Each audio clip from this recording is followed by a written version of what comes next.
అడుగుతున్నాను సార్.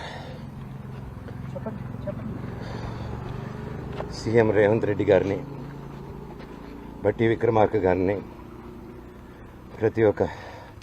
ప్రతి ఒక్కరిని, లీడర్స్ని, పోలీస్ డిపార్ట్మెంట్ని, కోర్టుల్ని, కలెక్టరేట్ని, హ్యూమన్ రైట్స్ని, ఇది అన్యాయం అండి. కోర్టు ఆర్డర్లతో వచ్చినా కూడా అలో చేయట్లేదు. గొడవ జరగలేదు, నా ఇంటికి వెళ్తుంటే నన్ను అలో చేయట్లేదు. దీనికి పరిష్కారం ఏంటో చెప్పండి సార్ నాకు. అంతే అడుగుతున్నాను. నాకు సిఏ గారు, ఏసీపీ గారు నన్ను ఎందుకు ఈరోజు అలో చేయలేదని మాత్రం నాకు ఒక లెటర్ ఇస్తే నేను వెళ్ళి జడ్జికి పెట్టుకుంటాను సార్. హైకోర్టులో మీరు ఇచ్చింది నన్ను పంపిరంట, లోవర్ కోర్టులో ఇచ్చింది పంపిరంట, మీరు బైండ్ ఓవర్ ఇచ్చింది నాకు వర్తిస్తుంది, విష్ణుకు వర్తించిందంట. విష్ణుకి 25 మంది సెక్యూరిటీ వాళ్ళు పెట్టుకోవచ్చు సార్, మేము ఎలా అడుగుతాం అంటున్నారు. ఆ వీడియోలన్నీ నా సెల్ ఫోన్లో ఉన్నాయి. నా సెల్ ఫోన్లో తీస్తుంటే వాళ్ళని వచ్చి లాక్కుంటున్నారు.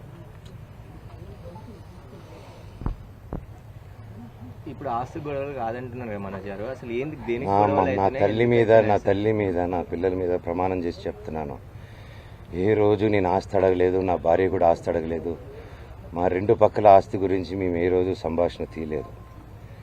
మాకు దొంగ సిగ్నేచర్లు పెట్టారు, ఫ్రాజరీలు చేశారు. మేము ఫ్రాజరీ కేసులు కూడా వేయలేదు. మేము వాళ్ళ కర్మకు వాళ్ళు పోతారు, కర్మ సిద్ధాంతాన్ని నమ్ముకొని ఉంటాం. అర్థమైందండి? ఎందుకు అసలు గొడవ దేనికి అవుతుంది? కారణం ఏంటిది? ఇప్పుడు కుళ్ళండి. చిన్నప్పటి నుంచి నేనంటే కుళ్ళు. నా జుట్టు విష్ణు చేతికి వెళ్ళాలి, నా జుట్టు వాడు మనోజ్ జుట్టు నా చేతికి కావాలి నాయన అంటే, సరే బిడ్డ వాడి జుట్టు నీకు ఇస్తారని మాటిచ్చారు. అంతకు మించి నేను అది ఇవ్వట్లేదు.